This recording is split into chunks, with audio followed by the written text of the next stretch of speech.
Hey, Port Richey. So do you need a realtor to sell your home?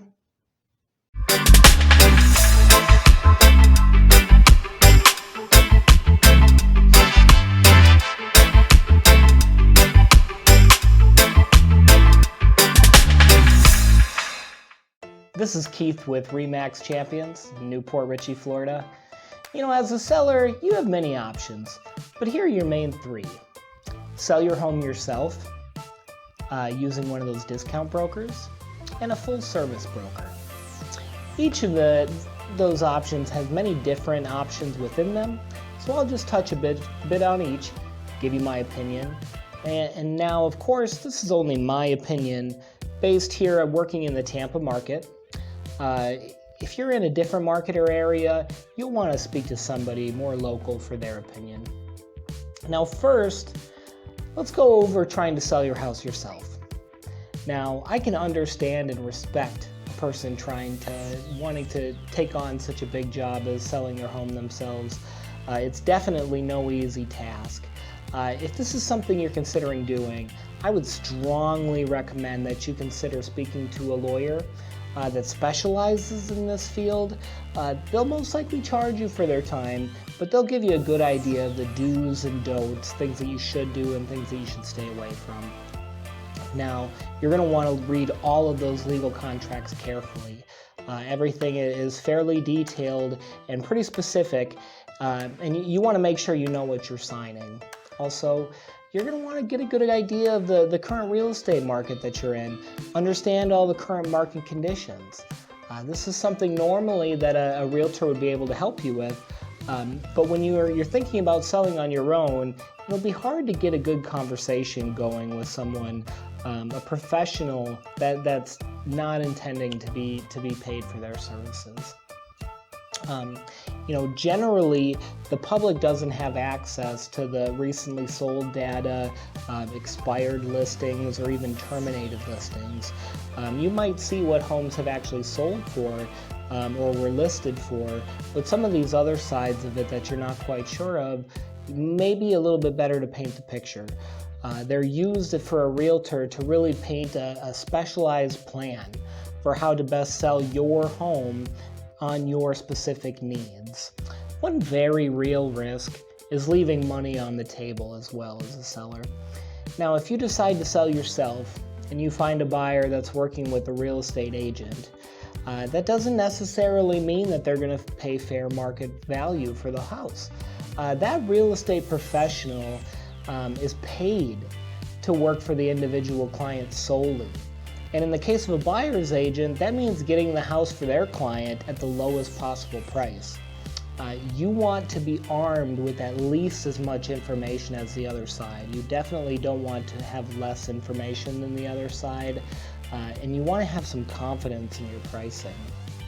If you accept a price that's a little bit lower than fair market value and your home sale closes, there's really no going back. The process is done over and there's nothing you can really do. Now on the flip side, a house that is priced too high doesn't sell. And it doesn't get the traffic that it deserves. A good deal of buyers will be working with an agent on their side, and they're going to be able to tell if that house is overpriced and is a bad deal, and they'll recommend to their buyers to look at other houses. Or worse yet, that house might not even show up in their search criteria. A lot of buyers these days are using the internet to find their houses to use their search, and they have a price range in mind. If your house is just outside of that range, they might not even see it. Ideally, you want to come up with a price that you're comfortable with ahead of time. Find suitable buyers for around that price, and when you close, you're confident and satisfied that you got the dollar figure that you received. Now, cost. You may be thinking, but Keith, 6% is a lot of money. Well, first, let me start by saying that commission percent that you negotiate with your agent is split between the agent that sells the house, the agent that you're working with, and the agent that brings a buyer to your house. The buyer's agent is most likely going to require their half, whether or not you're using a realtor on your side or not. they've worked a long time with their client as well, and most likely will ask you to pay their commission if their buyer brings an offer to your home. Now, while most agents make money from the equity of your home, they'll also be able to create a plan to lead to the successful sale of your home. They'll be responsible for the execution of that plan on your behalf, all while instilling confidence and providing guidance over this major life change. Also, everything is negotiable. If you're feeling uncomfortable about the cost, please ask the questions. Okay? Now, second, let's jump into using one of those discount brokers. Now, I've worked with my share of discount brokers in my time as a realtor, and a good amount of these experiences have been good. The big things with these brokers is finding out exactly what their limits are. What are they doing? What aren't they doing? What are they paying for? What aren't they paying for? Most importantly, what are they liable for? And what are they not liable for? Okay? Every broker is different. Some will take pictures, make a listing on the MLS, just sit back and wait for an offer. Typically speaking, they won't do much negotiation and they won't do much advising either. Okay? Now, it's important to ask all these questions up front and make a qualified decision on if this is the right course for you. Now, many times once you sign, you're in a commitment that's not easily broken. I've even seen some instances where commissions are owed on qualified offers received that weren't necessarily accepted. Okay? These are questions you want to ask up front. Now, while you're using a professional, this type of service has legal limits, and you need to be clear on what those limits are. When using a discount service, understand that there's parts of their service that they are not offering you. Be clear on what those are, and make sure you're not expecting something that you won't be receiving. All right, lastly, using a full-service broker. This is how I've ran my real estate business so far.